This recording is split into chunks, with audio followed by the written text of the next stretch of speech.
Assalamualaikum warahmatullahi wabarakatuh. Salam Om Swastiastu, Namo Buddhaya, salam kebajikan bagi kita semua. Selamat pagi Sobat Hukum dimanapun kalian berada. Pada pagi hari ini, kami mahasiswa Himpunan Konsentrasi Pidana Fakultas Hukum Universitas Brawijaya akan melaksanakan podcast yang nantinya akan mengupas dan juga membedah bagaimana tugas dan juga fungsi jaksa, serta bagaimana tips and trik untuk dapat masuk di dalam anggota jaksa Republik Indonesia. Bersama dengan kami hadir Bapak Fajar Kurniawan Adiaksa SHMH yang akan menemani kita dalam podcast kali ini. Selamat pagi Bapak Fajar. Pagi Mbak. Bagaimana kabarnya hari ini Bapak? Alhamdulillah baik. Untuk kesibukannya apa saja ini Bapak? Sepertinya kok dari Malang ini banyak menangani kasus-kasus akhir-akhir ini. Ya memang itu keseharian di kejaksaan selalu berhubungan sama perkara. Jadi tidak ada hari tanpa perkara. Masya Allah.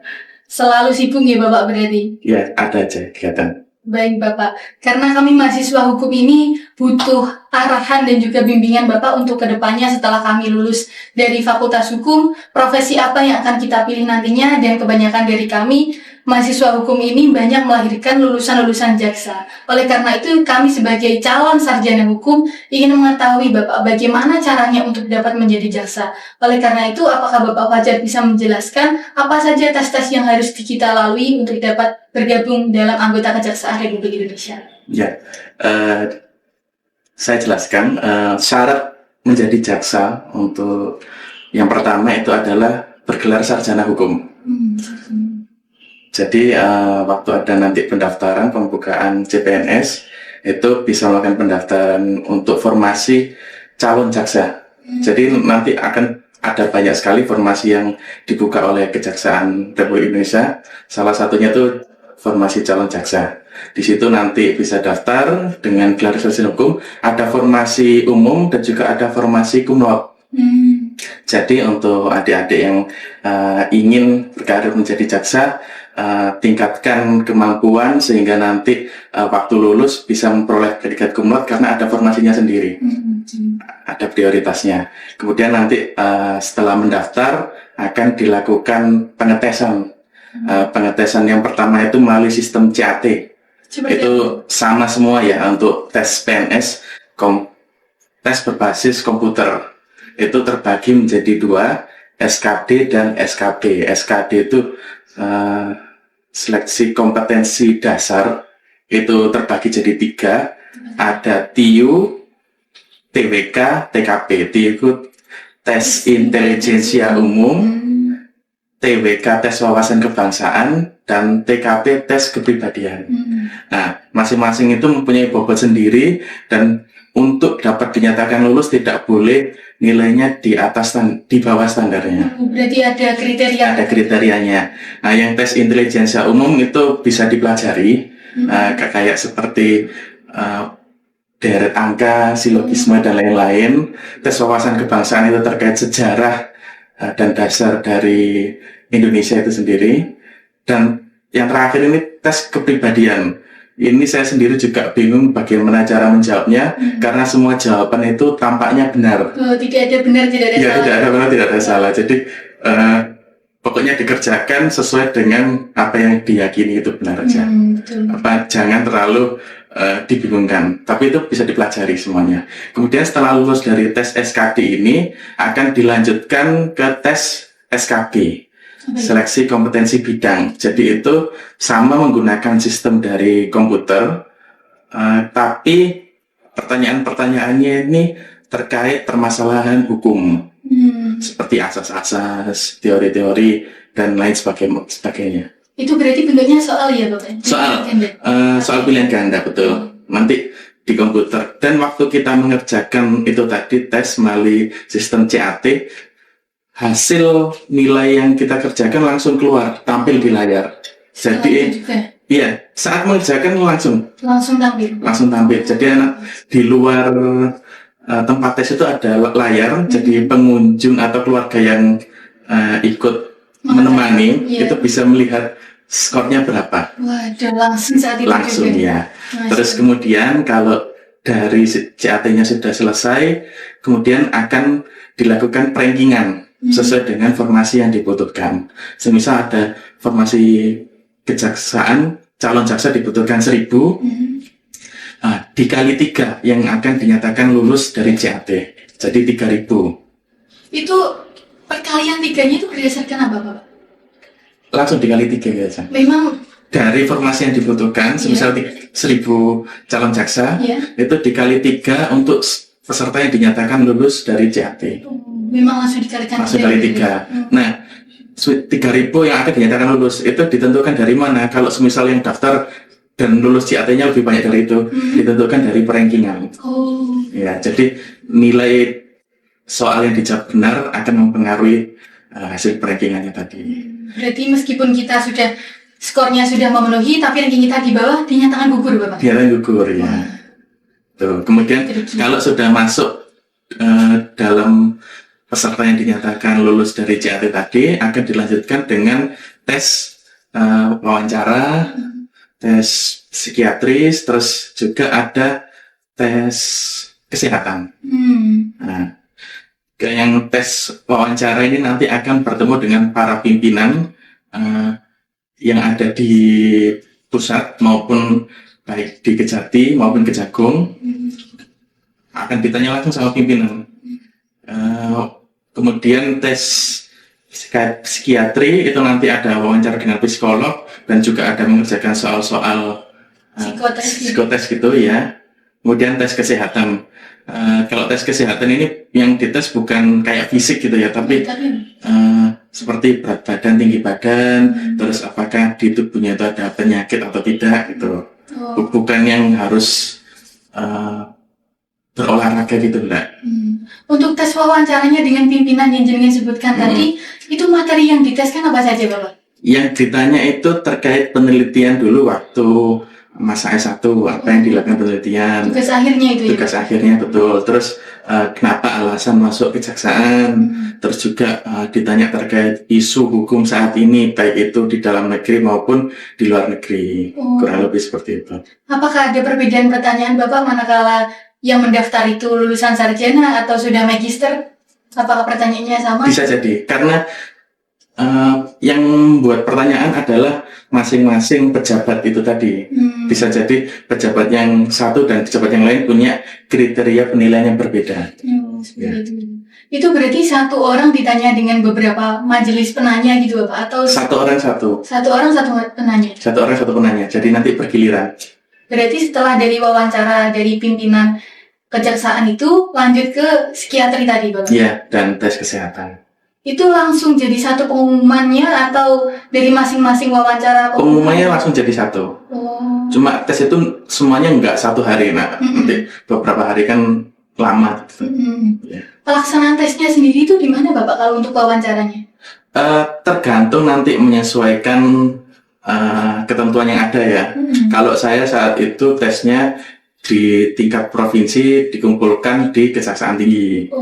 Ya, tapi tidak menutup kemungkinan bisa dikumpulkan menjadi satu di Jakarta, di pusat bisa jadi. Jadi tidak menentu. Untuk yang tes CAT-nya itu? Kalau yang CAT karena itu sama rata, itu sesuai nanti ketentuan dari BKN-nya. Kalau dulu Bapak seperti apa, Pak? Kalau saya di daerah Sidoarjo. Ya. Sesuai dengan domisili berarti? Sesuai dengan domisili. Baik. Terus selanjutnya setelah tahap wawancara dinyatakan lolos, menuju tahap apa lagi, Pak? Nah, kalau semisal dari tahap wawancara dinyatakan lolos, terus psikotesnya lolos, kesehatannya lolos, kemudian akan dilihat apakah yang lolos itu melebihi atau tidak dari jumlah formasi yang dibutuhkan. Kalau melebihi ya akan dilakukan perankingan lagi. Seperti CAT tadi? Seperti CAT tadi. Jadi semisal ternyata yang memenuhi syarat itu ada 1.200, tapi yang diambil oleh kejaksaan 1.000, ya tetap 200 akan dinyatakan tidak. Ya. Untuk penerimaan jaksa itu setiap tahun dibuka atau seperti apa, Bapak? Akhir-akhir ini setiap tahun dibuka. Setiap tahun itu formasi berapa, Bapak, yang dibutuhkan? Kalau jaksa rata-rata 1.000 ya. 1.000 di seluruh Indonesia 1.000 itu? Seluruh Indonesia. Jadi kalau formasi kejaksaan itu sifatnya nasional, bukan per daerah. Jadi daftar dari mana saja ikut perankingannya sama nasional. Kecuali ada satu formasi khusus itu waktu zaman saya ada formasi daerah Papua itu ada. Oh. Cuma sedikit, mungkin sekitar 20. Khusus Papua ya Bapak, Khusus bukan Papua. yang daerah 3T itu bukan? Itu 3T. Yang daerah terpencil dan Oh, lain bukan, sebagainya. bukan. Khusus Papua Iya. gitu. Oh. Terus untuk yang jenengan sampaikan tadi Bapak itu kan ada yang seleksi umum sama kumlot. Itu berarti dari 1000 itu sudah termasuk kedua-duanya Bapak. Sendiri-sendiri itu. Kalau kumlot berapa Bapak? Kumlot lebih sedikit. Kumlot lebih sedikit. Iya, kumlot itu yang diambil bisa cuma 100. Tapi kalau kumlot itu seleksinya apakah sama dengan jalur umum yang telah jenengan Nah, sebutkan tadi? jadi memang tantangannya kalau kumlot nanti bersaingnya dengan anak-anak yang kumlot juga. Wah. Ya, jadi berat. tantangannya lebih berat. Rankingannya pun dia akan diranking dengan yang para kumlot. Wah. Jadi memang saingannya lebih berat. Jadi ada juga yang kumlot tapi dia mendaftarnya ke umum. Oh bisa ya Bapak seperti itu? Bisa, tapi kalau yang umum tentunya nggak bisa daftar di Iya, kumlot. betul. Nah, jadi saran saya lebih perbanyak opsi untuk diri kita. Jadi sebisa mungkin kumlot. Nah, nanti kalau mau ya daftar umum ya bisa, ke daftar kumlot bisa. Oh baik Bapak. Ya. Berarti kalau misalkan dinyatakan gugur pada seleksi pertama bisa mendaftar di tahun berikutnya juga Bapak? Bisa ya. Baik Bapak. Terus saya tambahkan sedikit, kalau yang kumlot itu ada sedikit keuntungannya. Apa itu Bapak? Saat nanti sudah diterima di kejaksaan, setelah masuk di kejaksaan itu kan masih jadi calon jaksa, Betul Bapak. bukan langsung jadi jaksa ya. Oh. Belum bisa langsung bersidang, harus melalui pendidikan dan pelatihan terlebih dahulu. Nah, itu nanti ada proses pendidikannya di Jakarta, di Badan Diklat, itu ada kuotanya. Nah, yang didahulukan itu yang kumlot tadi. Oh, dapat privilege dia Dapat Bapak. privilege, terus yang rankingnya tinggi-tinggi dapat privilege gitu. Seperti itu. Berarti setelah wawancara itu selesai dan dinyatakan lolos langsung dinyatakan sebagai calon jaksa itu Bapak? Iya, betul. Oh, untuk pengangkatan calon jaksa itu seperti apa Bapak? Apakah dilakukan di Kejaksaan Agung atau ditempatkan terlebih dahulu di provinsi masing-masing atau seperti apa Bapak? Kalau untuk pengangkatan calon jaksanya sesuai SK yang kita terima. Semisal ditetapkan menjadi calon jaksa di Kejaksaan Negeri Kota Malang. Iya betul. Nanti pelantikan CPNS-nya di Kejaksaan Negeri Kota Malang. Di tempat di mana dia ditempatkan Iya, itu tadi. betul. Tapi kalau ada kebijakan lain dari pimpinan, bisa jadi digabung pelantikannya, misal di Kejati untuk wilayah Jawa Timur. Bisa jadi. Berarti untuk pendidikan calon jaksanya itu dilaksanakan di penempatan masing-masing Bapak? Nah, Atau dikumpulkan? kalau pendidikan pelatihan calon jaksanya, Iya. itu banyak ada pendidikannya. Untuk pendidikan administrasinya dulu, itu kurang lebih 2 minggu, terus Dilaksanakan di mana Bapak? dilaksanakannya di Jakarta. Jadi Jakarta. satu ya, Badan Diklat. Jadi kejaksaan itu punya badan Iya. pendidikan dan pelatihan pembentukan jaksa. Nah, itu nanti di situ dilaksanakan menjadi satu sentra. Untuk pelatihan administrasi itu tadi. Semua pelatihan. Semua pelatihan. Nah, ada macam-macam, ada pelatihan administrasi tadi, terus dari CPNS menjadi PNS itu ada pendidikannya juga, pelatihan dasar itu yang akan dijalani semua CPNS, tidak hanya jaksa saja. Terdiri dari apa saja itu Bapak, pelatihan dasar ini? Ya terkait ini nilai-nilai yang harus dipegang oleh PNS. Judulnya saat itu kalau saya itu aneka, kalau sekarang jadi akhlak, macam-macam namanya. PNS berakhlak, nah itu nanti ada singkatannya, akuntabilitas dan lain-lain. Berarti setelah menjadi calon jaksa, mengikuti pelatihan yang jenengan sebutkan tadi, baru dapat diangkat menjadi jaksa Bapak? Nah, masih ada pendidikan yang terakhir. Wah, apa lagi itu Bapak? Nah itu, yang pendidikan terakhir itu adalah PPJ. Apa itu Bapak? Pendidikan Pelatihan Jaksa. Kalau lebih lengkapnya PPPJ, ada 3. Tapi gampangnya PPJ, Pendidikan Pelatihan Pembentukan Jaksa itu. Apakah bisa Bapak calon jaksa itu tidak bisa diangkat sebagai jaksa ketika tidak memenuhi syarat-syarat yang dia lakukan selama itu? Di pendidikan itu tadi tidak serta-merta menjadikan dia lulus. Jadi dia diuji saat pendidikan tadi. Kalau tidak lulus ya harus mengulangi lagi. sampai Mengulangi dari seleksi atau seperti apa Bapak maksudnya? mengulangi pendidikannya lagi. Oh, pendidikannya. Pendidikan untuk pembentukan jaksa itu tidak singkat. Waktu saya dulu dilatih itu 6 bulan. 6 bulan pelatihan. 6 bulan di asrama ya, Waduh. di Jakarta itu. Lama sekali Bapak ya. Ya, 6 bulan. jadi kalau semisal saat pendidikan itu dinyatakan tidak lulus, harus ngulangi lagi. Terus kemudian setelah lulus baru bisa diangkat sebagai jaksa. Betul ya. Baik Bapak. Untuk tugas dan fungsi jaksa itu sebenarnya apa sih Bapak? Kok banyak banget diminati oleh mahasiswa hukum ini? Oh gitu ya. Iya Bapak, sepertinya. Ya, kalau mahasiswa hukum memang untuk ranah berkarir ya, karena terutama pidana ya, itu kan penegak hukum itu kepolisian, kejaksaan, hakim, advokat.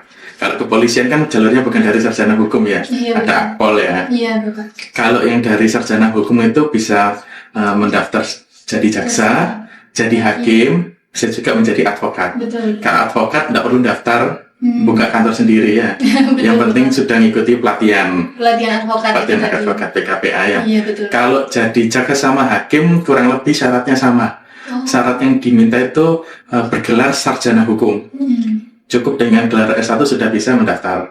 Jaksa dan juga hakim itu. Jaksa dan juga hakim. Namun syaratnya ada yang berbeda, tergantung kebutuhan masing-masing instansi. Kalau jaksa itu ada syarat maksimal umur waktu mendaftar itu 28 tahun. 28 tahun. Kalau hakim setahu saya 35 kalau tidak salah ya, hakim 35. Tapi kalau hakim setahu saya itu 25 itu minimal Bapak. Untuk jaksa sendiri apakah ada batas? Untuk dilantik menjadi jaksa. Oh. Ya, untuk dilantik menjadi jaksa itu minimal 25. 25. Ya, jadi kalau belum berumur 25 tahun, itu tadi dia tidak akan dipanggil untuk mengikuti pelatihan menjadi jaksa. Oh, seperti itu. Ya, Bapak. karena ada minimal umur menjadi jaksa. Berarti di dalam rentang waktu misalkan setelah lulus sarjana itu kan rata-rata kisaran umur 22 tahun, Iya. 23 tahun. Dalam waktu sampai dia dilantik menjadi 25 tahun sebagai jaksa itu apa saja yang dilakukan calon jaksa Bapak? Dia kan sudah menjadi pegawai kejaksaan. Betul Bapak. Ya, di situ dia bisa mengembangkan karirnya, bisa menambah-nambah ilmu sampai nanti waktunya dia untuk dipanggil. Dan nanti juga kan kalau di kejaksaan itu ada sistem pangkat. Secara umum di PNS ada ya, pangkat ya, kepangkatan. Nah, itu kan pangkat juga masa waktu yang akan dia jalani itu sudah terhitung. Jadi kalau mendaftarnya lebih mudah, pangkatnya bisa naik. Oh, meskipun dia belum jadi jaksa ya? Meskipun belum jadi jaksa. Oh, seperti itu.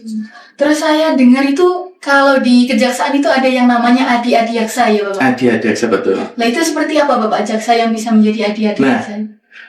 Itu tadi seperti yang saya sebutkan kan ada pendidikan pelatihan pembentukan jaksa ya, PPPJ. Nah, itu untuk 10 peserta terbaik dari pelatihan tersebut itu akan dianugerahi sebutan adi-adi jaksa. Oh, berarti langsung dari Kejagung sana? Dari Kejagung ya, dan dia mendapatkan privilege untuk memilih tempat bertugas. Oh. Nah, itu privilege yang menarik dan diincar oleh kebanyakan orang ya. Baik. Terus lanjut kepada pertanyaan saya sebelumnya, Bapak, bagaimana tugas dan fungsi jaksa itu? Ya, tugas dan fungsi jaksa utamanya itu di bidang penuntutan. Seperti apa itu? Di bidang penuntutan itu ya gampangnya bersidang. Proses penanganan perkara pidana, sistem peradilan pidana itu kan bermula dari penyidikan dulu ya, penyidikan, kemudian penuntutan, terus di pemeriksaan di persidangan pengadilan dan juga eksekusi. Betul. Nah, penuntutan itu bertugas melimpahkan perkara yang dari penyidikannya tadi agar diperiksa dan diadili perkaranya itu di sidang pengadilan. Nah, jadi yang fungsi penuntutan ini untuk membuat orang ini agar dapat dipertanggungjawabkan perbuatannya melalui pemeriksaan pengadilan. Itu fungsi ini kalau di Kejaksaan Negeri itu ada di bidang pidana umum maupun di bidang pidana khusus. Nah, kalau dalam Kejaksaan Negeri untuk mudahnya ya, itu selain bidang pidana itu juga ada bidang perdata dan tata usaha negara, Datun. Itu dalam hal ini jaksa bertindak selaku pengacara negara. Maksudnya pengacara negara itu apa? Jaksa bertindak untuk dan atas nama pemerintahan. Semisal ada BUMN, BUMD maupun pejabat daerah yang digugat. Nah, itu bisa menggunakan jasa dari jaksa selaku pengacara negara untuk membela dan menegakkan marwah dari pemerintah itu sendiri, menjaga nama baik. Tentunya dengan surat kuasa khusus. Kemudian selain bidang perdata dan tata usaha negara tadi, ada bidang intelijen. Nah, saya ini dari bidang intelijen. Apa itu Bapak fungsinya? Fungsi utama dari bidang intelijen ini sebagai mata dan telinga pimpinan sebenarnya. Jadi melakukan pengamanan, pengawalan agar proses hukum yang ada di Kejaksaan Negeri itu dapat berjalan sebagaimana mestinya, dapat berjalan dengan baik. Jadi wewenangnya itu luas sekali. Tapi juga ada fungsi lain selain itu tadi, juga ada fungsi penerangan dan penyuluhan hukum. Yang biasanya di sekolah-sekolah dan lain-lain. Jadi ada program jaksa masuk sekolah. Itu masuk ke sekolah-sekolah tadi, terus juga ada jaksa menyapa. Dalam hal ini tuh Kejaksaan Negeri Kota Malang kerjasama sama RRI. Jadi ada, kalau dilihat itu di YouTube bisa ada beberapa yang pernah dilakukan, dan juga untuk menghadiri hal-hal seperti ini, ada undangan terkait sosialisasi. Berarti perwakilan dari kejaksaan itu sendiri Bapak ya? Baik Bapak. Untuk di fungsi datunya sendiri itu lebih jelasnya seperti apa Bapak? Apakah hanya pemerintah yang diwakili oleh kejaksaan sebagai penggugat tadi, ataukah ada pihak lain yang dapat diwakilkan oleh kejaksaan itu sendiri? Yang diwakili kejaksaan dalam hal ini pemerintah itu sebagai tergugat ya. Tergugat, bukan ya. penggugat. Bukan penggugat ya. Siap. Karena filosofisnya itu kan masa pemerintah gugat rakyat gitu ya. Jadi cuma kalau rakyat menggugat pemerintah, kejaksaan ini hadir untuk menegakkan di bawah pemerintah, bahwa pemerintahan ini sudah benar melakukan perbuatannya, membuat keputusannya gitu. Yang bisa diwakili ya hanya pemerintah. Hanya pemerintah. Hanya pemerintah. Ya. Termasuk badan-badan yang di bawah pemerintahan daerah itu Bapak. Bisa. Baik Bapak. Untuk pertanyaan selanjutnya ini Bapak, lebih ke pribadi jenengan, bagaimana apa saja motivasi jenengan ini untuk masuk di kejaksaan? Apakah sebelumnya pernah mendaftar di instansi lain atau memang tujuan pertamanya jaksa ini Bapak? Iya, kalau motivasi yang utama tentunya saya melihat dari sosok orang tua. Orang tua jaksa juga Bapak? Orang tua kebetulan jaksa ya. Saya melihat sosok orang tua, kagum sama beliau. Saya memutuskan untuk mendaftar menjadi aparat penegak hukum. Bukan jaksa ya, aparat penegak hukum. Waktu itu pada saat saya pembukaan CPNS itu ada 2 formasi yang dibuka. Ada Mahkamah Agung dan juga Kejaksaan Agung. Oh, berarti calon hakim Bapak ya, yang Mahkamah Agung? Nah, dua-duanya pada saat itu bisa langsung saya daftar dua-duanya. Kalau sekarang mungkin tidak bisa. Waktu itu saya bisa, dua-duanya saya daftar. Apa perbedaannya Bapak waktu dulu bisa, sekarang kok tidak bisa? Ya mungkin dari pemerintahnya. Kalau dulu ada itu beda gelombang. Kalau sekarang itu dijadikan satu gelombang semua, tidak salah. Seperti itu, langsung penerimaan CPNS gitu. Iya. Dulu itu ada beda gelombang, jadi kita bisa daftar gelombang 1 dan daftar gelombang 2. Wah, itu pilih alternatif itu ya. Itu akhirnya saya daftar dua-duanya dan yang keterima yang di kejaksaan. Ya. Langsung setelah itu dari formasi sarjana atau magister atau sarjana? Tetap formasi yang digunakan untuk mendaftar sarjana. Oh, sarjana Bapak? Iya. Meskipun sudah magister tidak bisa dipakai Bapak? Bisa, kalau ada formasi yang dibuka menggunakan gelar magister. Tapi waktu saya mendaftar tidak ada. Bisa jadi di nanti tahun adik-adik waktu mendaftar ada formasi magister, bisa jadi. Kalau mendaftar dengan formasi magister, pangkatnya langsung 3B. Langsung balok 2 ini. Nah, ini 3B. Kalau sarjana balok 1. Ada perbedaan jabatannya itu ya Bapak? Pangkat ya. Ini pangkat ya. Iya Bapak. Ini jabatan. Ya. Nah, ini pangkat. Iya Bapak. Ini menjelaskan pangkat kita saat ini. Nah, ini balok 2 itu 3B. Setelah balok itu jadi kayak bentuk semanggi. Oh, Setelah seperti kalau di kepolisian Melati itu ya Bapak ya? Ya mirip. Kalau sudah 3 naik jadi bintang. Wah. Bintang itu jenderal lah ya. Terus untuk kenaikan pangkat itu seperti apa Bapak? Apakah seleksi ataukah Kalau karena kenaikan prestasi? pangkat itu secara berkala akan naik. Sekitar 3-4 tahun akan naik. Oh, memang ada jangka waktunya Bapak? Memang ada jangka waktunya. Terus kalau untuk jabatan sendiri? Nah, kalau yang jabatan ini karena promosi. Nah, seperti saya ini jabatan kasubsi ini. Nah, yang menduduki jabatan itu yang mendapat kepercayaan dari pimpinan untuk membantu tugas dan sebagai penanggung jawab di bidang itu. Oh, berarti pimpinan yang langsung menugaskan panjenengan sebagai Ya. kasubsi gitu Bapak? Iya betul. Oh. Ada kasubsi, kalau di tingkat kejaksaan negeri ya ada kasih, kemudian kasih atau kasubag dan ada kajari. Kepala pimpinan di satuan kerja negeri. Kalau untuk bidang-bidangnya di Kejaksaan Negeri Malang itu seperti apa Bapak? Struktur organisasinya dari yang tertinggi? Yang tertinggi itu kajari. Nggih. Kemudian para kasih. Kasihnya itu ada? Kasih itu ada kasih bidung, pidana umum, ada pidana khusus, terus datum tadi, Iya. intelijen, Iya. terus ada barang bukti, Iya. dan jika yang terakhir itu pembinaan. Oh, pembinaan ini fungsinya untuk apa Bapak? Belum jenengan sebutin tadi. Pembinaan itu lebih fungsinya ke dalam institusi itu sendiri.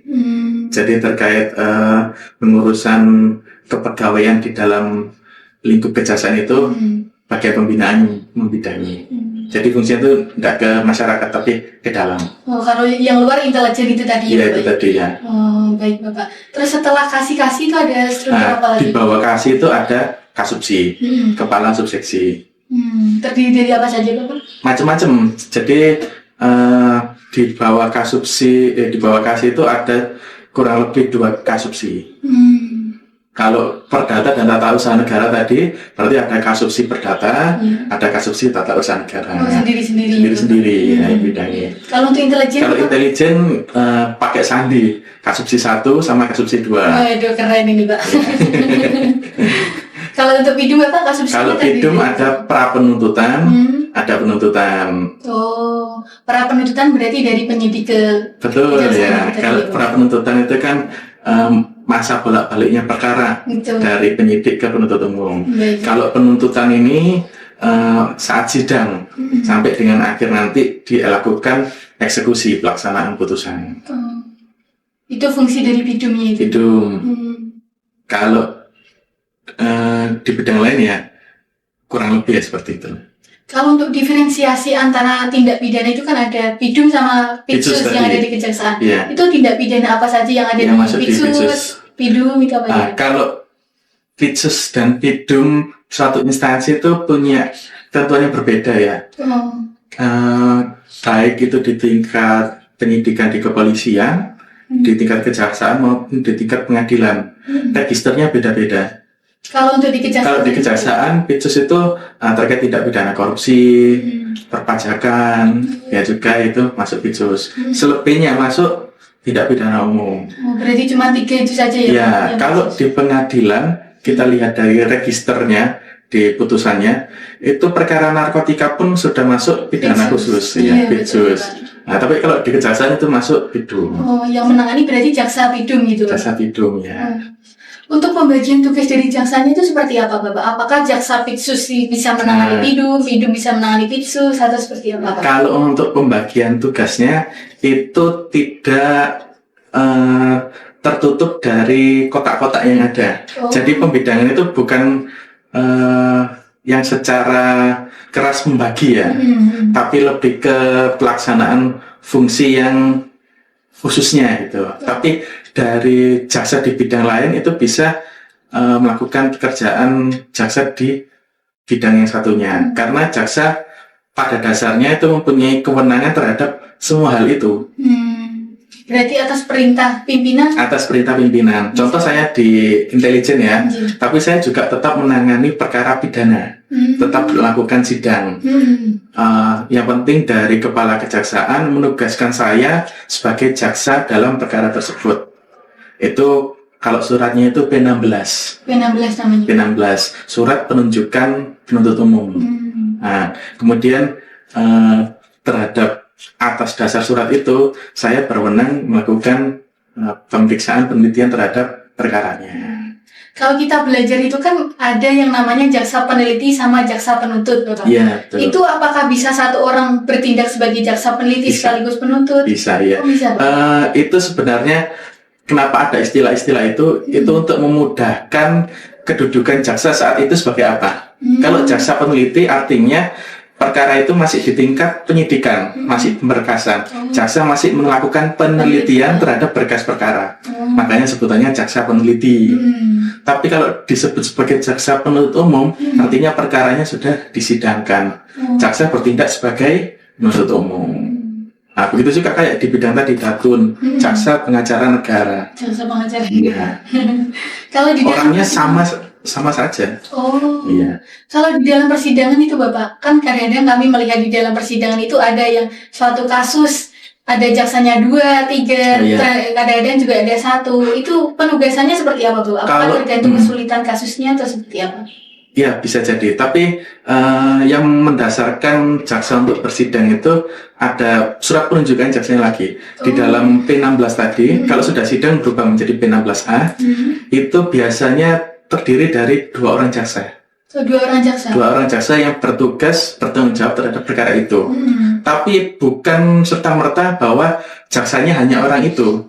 Karena dalam kejaksaan itu punya asas in and on the bar. Artinya jaksa itu satu dan tak terpisahkan.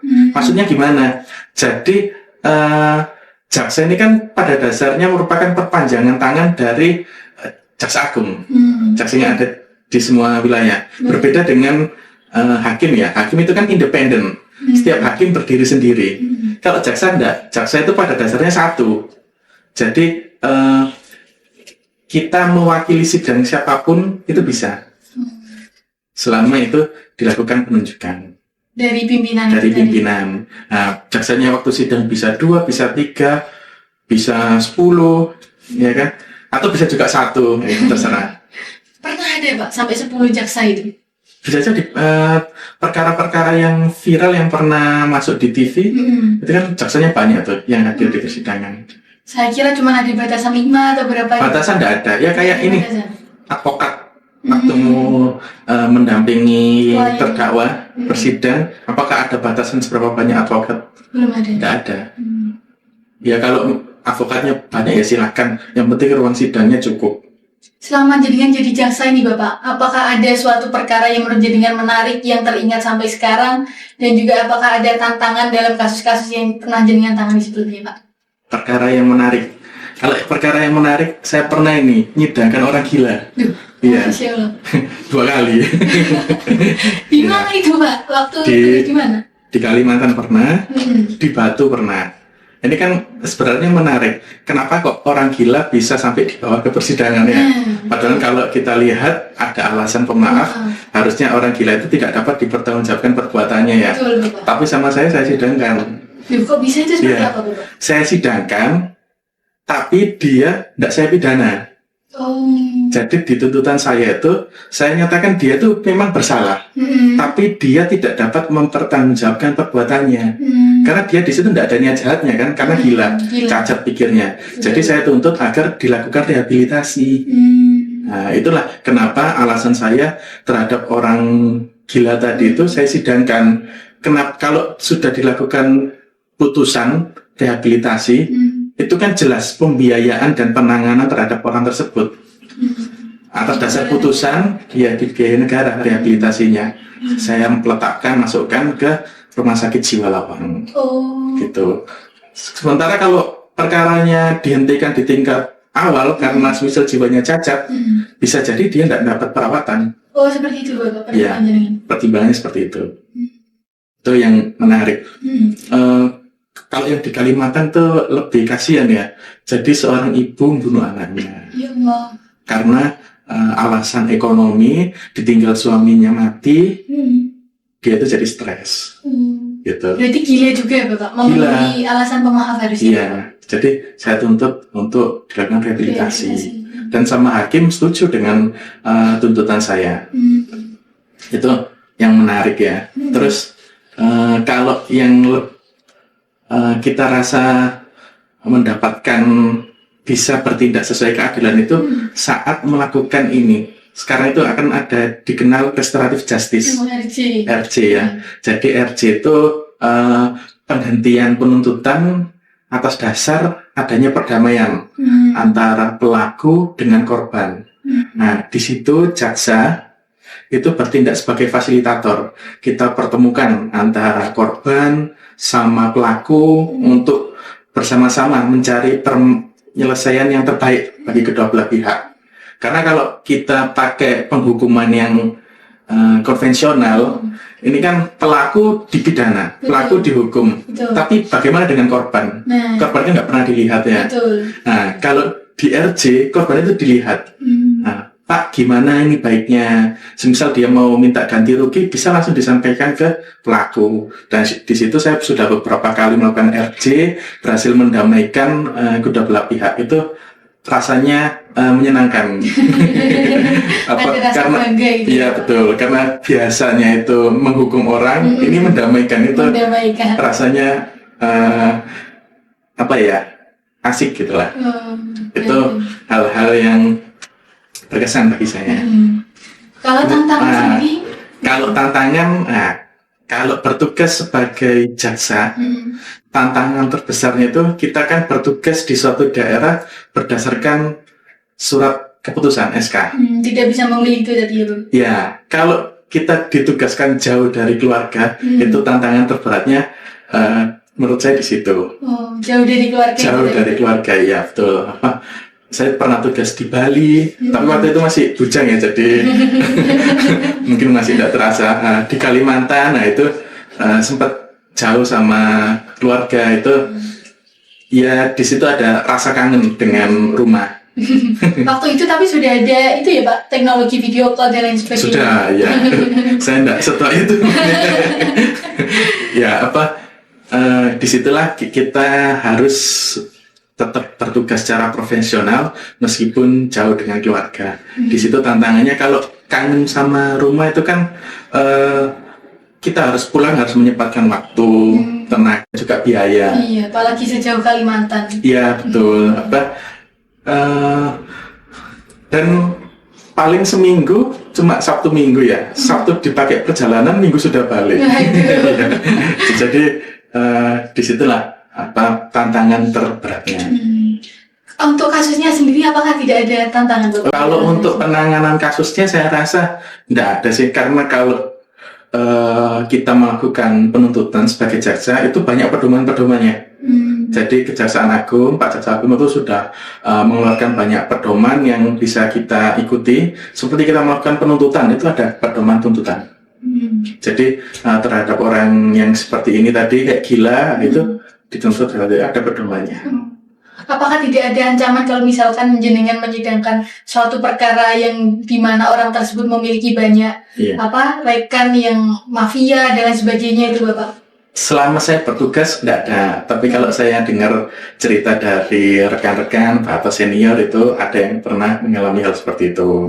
Kan kita dalam hal menegakkan hukum, menegakkan kebenaran, tentunya nggak semua orang suka. Betul. Itu bisa jadi dapat ancaman, baik secara yang langsung maupun tidak langsung bisa jadi.